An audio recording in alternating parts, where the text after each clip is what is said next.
दोन पत्नी असणाऱ्यांना लाडकी बहीण योजनेतून वगळा।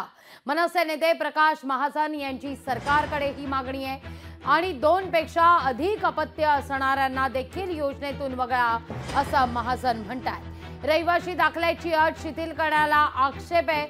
लाडकी बहीण योजना चांगली आहे पण तिचा गैरफायदा घेतला जाऊ नये अशी अपेक्षा देखील महाजनांनी व्यक्त केली।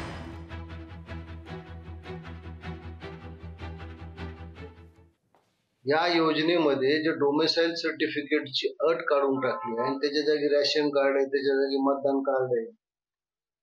माझं तर असं म्हणणं याचा गैरफायदा जे मुंबई आणि परिसरात जे बांगलादेशी राहतात ती उचलतील ना। मग अशा लोकांना हा फायदा मिळू द्यायचा का? दुसरी गोष्ट अशी आहे की काही लोकांना 2 बायका आहेत, काही लोकांना अपत्य जास्त आहेत, मग यांना ह्या योजनेचा फायदा द्यायचा का? तर माझं स्पष्ट मत असं आहे, ज्यांना 2 बायका आहेत किंवा ज्यांना 2 पेक्षा जास्त अपत्य आहेत त्यांना या योजनेचा फायदा देऊ नये। म्हणून आमचा योजनेला विरोध नाहीये। योजनेमध्ये कुणाला समाविष्ट करावं, योग्य माणसाला समाविष्ट झालं पाहिजे, योग्य व्यक्तीला ती मदत केली पाहिजे, हे आमचं म्हणणं। माझं म्हणणं एकदा त्या मुसलमानांना सांगून टाका ना की तुम्ही या देशाचे नागरिकच नाही म्हणून। कशाला उशीर करता? म्हणजे त्यांना कायम चिमटे काढायचे, टपल्या मारायच्या, थोबाडीत मारायचं, सगळं करायचं आणि हे आम्हाला मतं देत नाहीत, परत रडत पण बसायचं। हा नरेटिव्ह आम्ही नाही सेट करत, तुम्ही सेट करता।